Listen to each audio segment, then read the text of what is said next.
Valla ben Dersimli olmaktan gurur duyuyorum en başta. Tabii ailemden dolayı beni aşılamışlar. Babam her zaman gelir, her sene. 5, 6 ay, 7 ay kalır. İşte 90'lı yıllarda en kötü süreçlerde kimse gelemeden o dönemde bile babam çıkar tek başına gelirdi, köyde kalırdı. Ve bizi hep aşıladı. Ufak yeğenlerimden tutun, hepsi Dersim sevdası var. Ben her senede 3 defa falan geldim. Bu pandemiden dolayı en son 12 ay önce geldim. 1 yıl önce.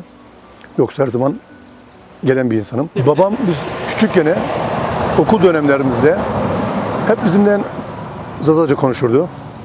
Daha doğrusu Diminli deniyor galiba, Dersim dili. Hep onu konuşurdu. Ben de utanırdım. Sınıfta arkadaşlarım bana derdi, pis Kürt, işte siz başka bir şey konuşuyorsunuz falan derlerdi. Ben üzülürdüm o zamanlar. Babam ne olur konuşma derdim. Babam kızardı. Ben konuşurum derdi. Ve şimdi gurur duyuyorum kendisinden.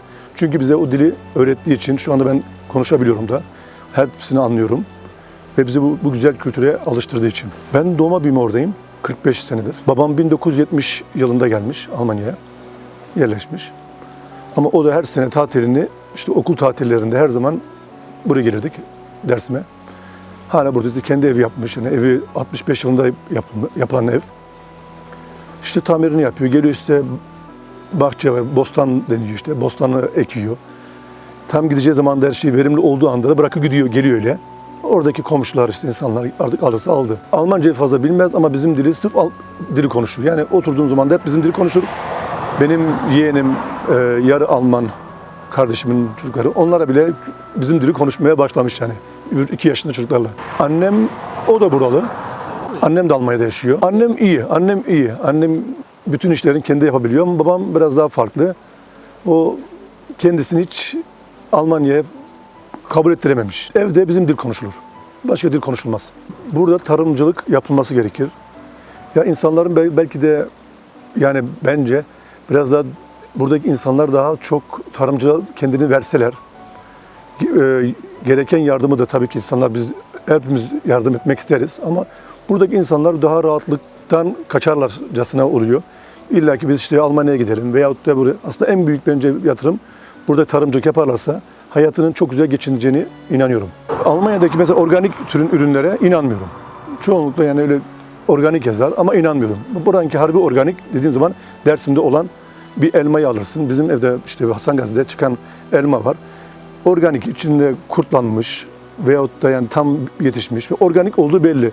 Almanya'da aldığımız organik elmada yani normal bir elma gibi sadece organik deniyor.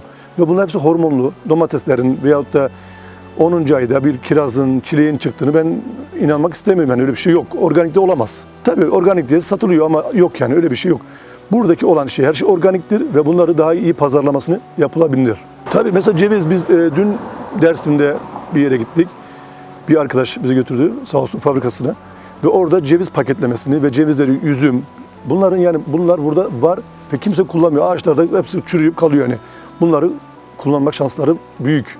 Hiçbir şey yapmasan cevizi toplasınlar. Yani satabilirsin bunları paketleyip de organik. Bunlar sonuçta organik yani. Organik bunlardır. Valla pandemi bitmesi için çok gerçekten artık sıkıldık. Her gün okumaktan, yazmaktan veyahut da bunları artık duymaktan da sıkıldık. Biz işte en son 12 ay önce ben gelmiştim. Ve buraya gerçekten özlem duydum. Ben İstanbul'a bile her zaman giden insandım. İstanbul'u hiç tercih etmeden direkt ben buraya geldim. 3 gün, 4 günlüğüne. Yarın dönüyoruz. Benim için burası benim stresim üzerine bütün stresimi atmak için. Yani dinlenmek, kafa dinlemek, özlemi, bu güzel temiz havayı almak benim için onur verici. Almanlar burada gerçekten bunu da söyleyeyim. Almanların burada ben çok tanıtıyorum. Tanıtmak istiyorum yani. Resimlerden olsun, videolardan olsun yaptıklarımız işte bizim Dersim Bahar grubu, Turabi Yıldız'ın yaptırdığı, işte ben de o grubun içindeyim. Ve gezdiğimiz zaman, bütün o coğrafyada, bütün dağlara gezdiğimiz zaman gösteriyorum, herkes şaşırıyor böyle bir doğanın nasıl olduğunu. Gerçekten insan seviniyor böyle bir doğada yaşadığımız için. Ama pandemi dediğimiz zaman da işte pandemide bunun ben farkındayım. Pülümür'de insanlar çok duyarlı bu pandemi olayında. İnsanlar biraz daha böyle dikkatli, selam verirken el vermezler. Bu güzel bir şey. Bunun olmasından da gurur duyuyoruz. Yani gerçekten 35 günden beri de Pülümür'de 0 çekmesi güzel bir şey. Umarım böyle kalır. Biz buraya gelirken de test olduk ve giderken test olduk. Ben kendi testimi bir de eve getirdim. Yani aman dikkat edelim. Olur ya insanlara bulaştırmayalım, bilmem kimseye bir şey olmasın. Duyarlı olmak gerekir yani bu kötü süreçte. Çok insanlar gelir. Yani bunu ben biliyorum. Yani benim arkadaş çevrelerim ve hiç gelmeyenler benim. Onlara söylüyorum. Mesela Eylül'de gideriz, Ağustos'ta gideriz. Yani onları da aşılamak için uğraşıyoruz tabii ki. Yani gelmek isteyenler çok. Ama tabii ki burada bazılarının konaklama yeri yok. İşte ev sorunu var ama bunlar da artık yapılan iş adamları burada otel yapıyorlar şu anda. Yapılan yeni oteller var. Yani bu da güzel bir şey. İnsanların buraya duyarlı olup da bir iş adamı otel yapması veyahut da bir şey yapması bunlar önemli.